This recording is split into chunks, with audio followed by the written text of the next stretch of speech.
Dopo la recensione del Jinpin, che ti invito a recuperare se non l'hai ancora vista, mi è rimasta una sensazione di irrisolto, di incompiuto. Nella mia testa continuavo a pensare a queste parole. Nel mio caso specifico, considerando gli spazi e i macchinari che utilizzo più spesso, probabilmente il mini pin sarebbe stata una scelta ancora più funzionale. Probabilmente il mini pin sarebbe stata una scelta ancora più funzionale.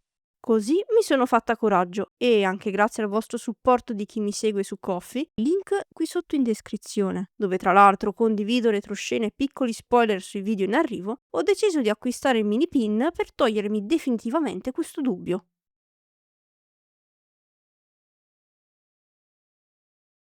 Il mini pin è un cilindro metallico composto da due sezioni, una più spessa che permette l'inserimento dei dischi e una più sottile che si inserisce nei fori dei pacco pesi. La sua creazione nasce dall'esigenza reale di chi si allena seriamente, superare i limiti strutturali delle macchine e del pacco pesi in generale. Da un lato abbiamo salti di carico troppo alti, di 5 kg in 5 kg, che rendono difficile progredire con precisione più gradualmente, detto anche microloading. Dall'altro il pacco pesi che diventa troppo leggero una volta che si arriva all'ultima piastra.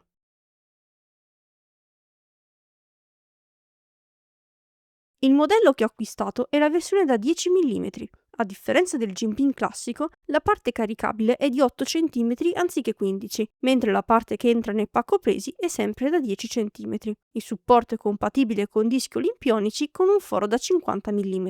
I test sono stati effettuati sui macchinari Gym80 presenti nella mia palestra.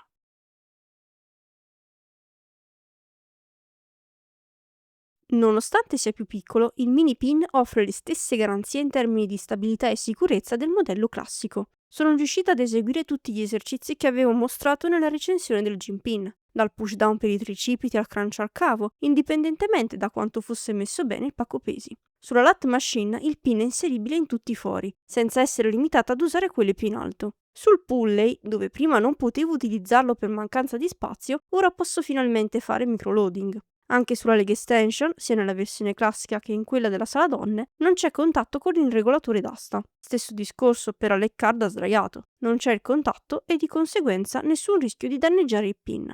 Ed è proprio grazie a questi esempi che possiamo capire come il mini pin possa fare la differenza. Grazie alla lunghezza ridotta della parte caricabile riesce ad adattarsi meglio agli spazi e a superare i limiti strutturali delle macchine.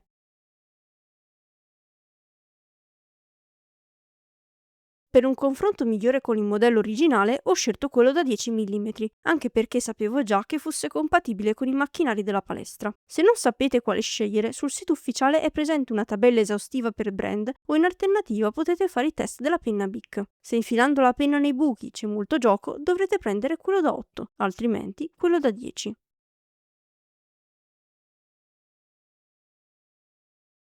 Proprio come con il pin classico, anche per il mini pin vale la legge del più basso. Se in un pacco pesi sono inseriti due pin su piastre diverse, vale sempre quello posizionato più in basso, che determinerà il carico reale sollevato. Quando inserire il mini pin nell'ultimo foro non permette di inserire ulteriori dischi per mancanza di spazio, inserendo il pin originale nell'ultimo foro e il mini pin nel foro immediatamente superiore, compatibilmente con la larghezza dei dischi, possiamo continuare a caricare rispettando il principio del sovraccarico progressivo.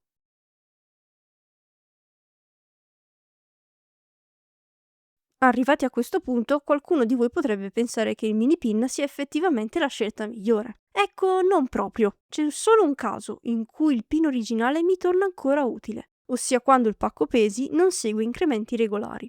Nella leg press da seduti le piastre hanno un andamento irregolare, 7 kg, 8 kg, 9 kg. In questi casi, tra il diametro dei dischi della palestra, che è circa il doppio rispetto ai dischi che mi porto da casa, e il rischio di slittamento quando le piastre toccano, è fondamentale avere spazio a disposizione. Ed è proprio qui che il pin classico, con la sua lunghezza maggiore, resta l'unica soluzione pratica. Quindi no, non finirà a prendere la polvere, semplicemente userò uno o l'altro in base alla situazione.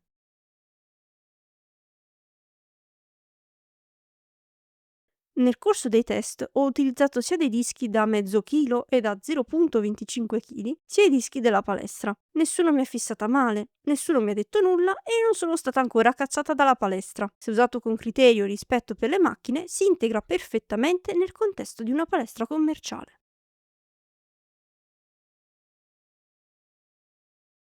In conclusione, il mini pin è uno strumento che si è rivelato davvero utile e che continuerò ad usare insieme al gym pin. Per me non sono intercambiabili, in base alla seduta e alle macchine che andrò ad utilizzare, uno sarà più adatto rispetto all'altro. Se il tuo obiettivo è progredire con i carichi in maniera più fine e graduale, il mini pin è la scelta giusta per te. Se invece hai bisogno di caricare, allora il gym pin classico farà il caso tuo. Come sempre, la scelta dipende dal tuo allenamento e dall'attrezzatura che hai a disposizione. Se vi interessa provarlo, trovate tutto in descrizione. Spediscono in tutto il mondo e le spese di spedizione vengono calcolate al checkout. Se volete supportare il canale, potete usare il codice SARA per avere il 10% di sconto. E ve lo dico con trasparenza. Anche se sono affiliata, questo mini pin l'ho comprato io, anche grazie al vostro supporto su Ko-fi.